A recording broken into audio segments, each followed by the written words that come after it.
안녕하세요, 반갑습니다. 어벤져스 엔드게임을 보고 왔는데 제가 느낀 바를 잠깐 말씀을 드리면은 진짜 어마어마한 물량을 쏟았더라고요. 뭐 출연 배우에서부터 화려한 컴퓨터 그래픽까지 자본주의 영화의 이 결정체를 보여주는 그런 영화가 아니었나 라는 생각이 들었어요. 엄청난 비용을 쏟은 그런 영화를 10,000원도 안 되는 가격으로 볼 수 있다는 거는 엄청난 가성비라고 볼 수 있겠죠. 저는 뭐 통신사에서 무료로 제공하는 그 멤버십으로 보기까지 했으니까 가성비는 이제 엄청난 거죠. 여러분들 그 마블 영화를 뭐 안 좋아하시는 분들도 계실 수 있겠는데, 이렇게 비싼 영화는, 그러니까 비싸다라는 거는 엄청난 비용을 들여서 만든 영화는 한 번쯤 봐주시는 것도 남는 장사라고 생각하셔도 좋을 것 같습니다. 영화 내용도 잘 보시면은 자본주의가 위대하구나, 뭐 영화를 보시면 아시겠지만, 대표적인 게 이제 아이언맨 같은 경우에는 무기를 팔아서 챙긴 어마어마한 돈이 아니었다면 그런 신기술이나 지구를 지킬 수 있는 그런 것들이 불가능했겠죠. 역시 돈이 할 수 있는 일은 많이 있는 것 같습니다. 자, 이제 원래 얘기로 돌아와서 계속해서 말씀을 드리도록 하겠습니다. 내가 모아놓은 자본으로 경제적 자유를 달성은 했지만 현금 흐름을 만들 수 있는 방법을 찾아보자. 내 노동을 투여하는 방식이 아니라 자본을 투여하는, 그러니까 내 돈을 벌어오는 그런 방식을 이용해서 경제적 자유를 달성해보자, 뭐 이런 계획이 있었죠. 첫 번째 제 시도는 카지노에서도 뭐 어떻게 보면은 자본주의의 그 특성이 잘 반영되어 있는 곳이라고 할 수 있어요. 돈을 베팅을 해서 그만한 돈을 벌 수 있는 구조잖아요. 그러니까 카지노에서도 어쩔 수 없이 이 자본주의의 원리가 지배할 수밖에 없는 게, 돈을 많이 가지고 있는 부자들은 돈을 많이 따요. 근데 이제 자본금 조금 들고 와가지고 3배, 4배, 이렇게 10배 이렇게 돈 좀 벌어보겠다 이렇게 생각하고 작은 돈을 가지고, 작은 자본금을 가지고 온 사람들은 다 잃고 가죠. 예를 들면 이런 거죠. 100만 원이라는 수입을 목표로 했을 때 100만 원을 가진 사람이 100만 원을 벌기 위해서는 2배를 벌어야 된다는 계산 결과가 나오잖아요. 그런데 1000만 원을 가지고 도박을 하는 사람은 단 10%만 수익을 만들어내면 목표가 달성이 되죠.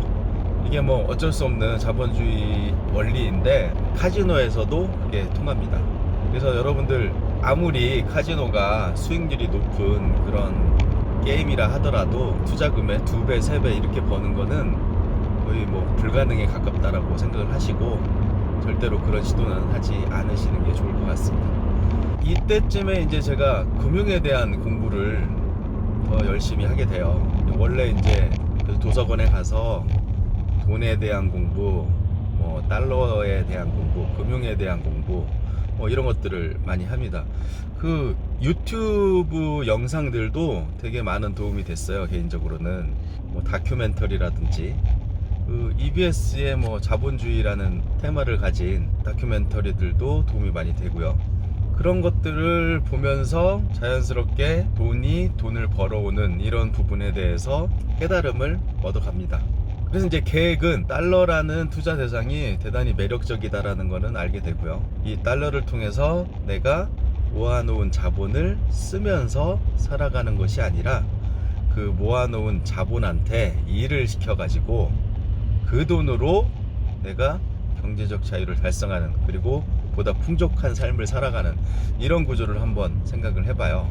처음에 제가 사실 이런 생각을 안 했던 거는 아니에요. 은행에 저축보험이라든지 뭐 이런 상품들이 많이 있잖아요. 좀 금리가 상대적으로 좀 높은 그런 곳에 돈을 넣어놓고 그 이자로 생활을 하면 어떨까, 이게 가장 일반적인 사람들의 생각이겠죠.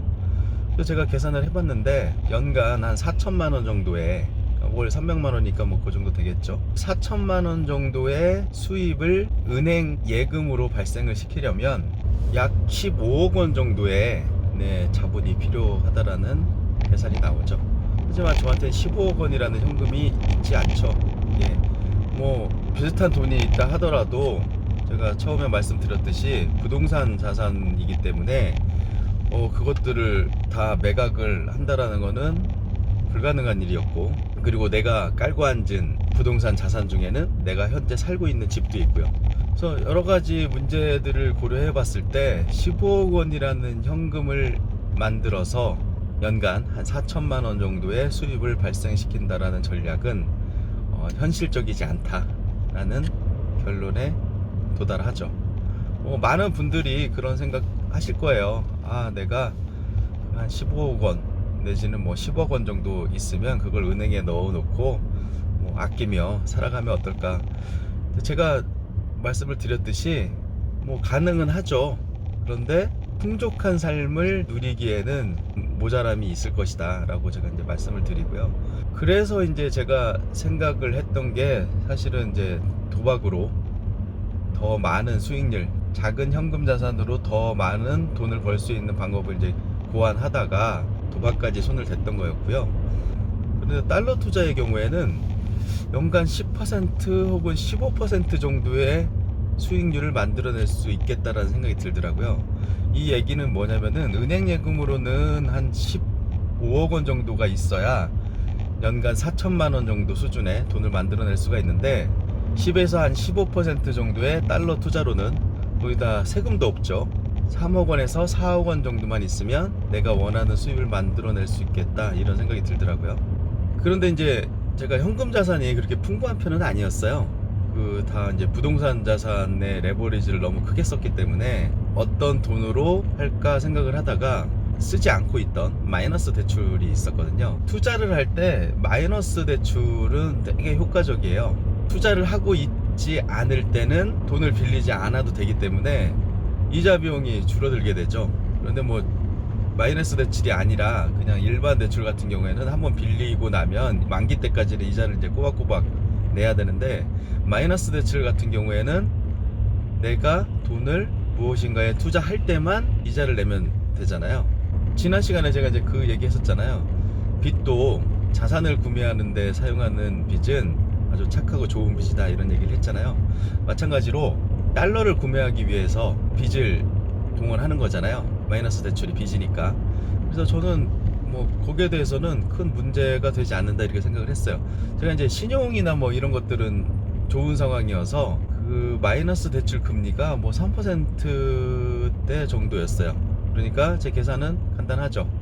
3%에서 4% 정도 수준의 빚으로 10에서 15% 정도의 수익을 만들어내기만 하면 결국 저는 한 10% 정도 수준의 수익을 얻게 되는 그런 구조이기 때문에 남의 돈을 이용해서 돈을 버는 그 아름다운 자본주의를 실현할 수 있겠다 이런 생각을 하게 된 거죠. 결과부터 말씀드리고 제가 어떻게 달러 투자를 했는지를 말씀을 드릴게요. 작년 기준으로 하면 좋겠는데요. 작년에 이제 수익률이 꽤 높았었거든요. 작년 시장 수익률이 5.7% 정도였어요. 그러니까 지난번에도 말씀드렸지만 1월 1일에 달러를 매수해서 12월 31일 날 팔았을 경우에 수익률을 말하는 거죠. 5.7%의 시장 수익률에 17배의 수익률을 달성을 했습니다. 5.7%의 17배면 100% 정도 조금 넘는 수준이거든요. 제 투자 원금의 2배를 1년 만에 달성을 했습니다. 연간 100%가 넘는 수익률이라면 역산을 해서 계산을 해볼게요. 4천만 원을 만들려면 그 돈을 일하게 하는 그 금융소득을 얻기 위해서는 세금도 없다고 했죠. 달러 투자는 4천만 원만 있으면 된다는 결과에 도달을 해요. 물론 이거는 대단히 제가 열심히 노력을 해서, 그리고 이제 시장도 저한테 딱 알맞는 시장이기는 했어요. 그렇기 때문에 이제 대단히 좋은 수익률을 기록을 하기는 한 건데, 자, 그 4천만 원조차도 내 돈이 아니죠. 은행에서 빌린 돈으로도 충분히 가능한 거죠. 남의 돈으로 경제적 자유를 달성할 정도의 수준, 그러니까 한 4천만 원에서 5천만 원 정도를 만들어낼 수 있다는 결론에 도달을 하겠죠. 다음 시간에 계속해서 말씀을 드리도록 하겠습니다. 자, 오늘은 여기까지고요. 다음에 또 뵙겠습니다. 감사합니다.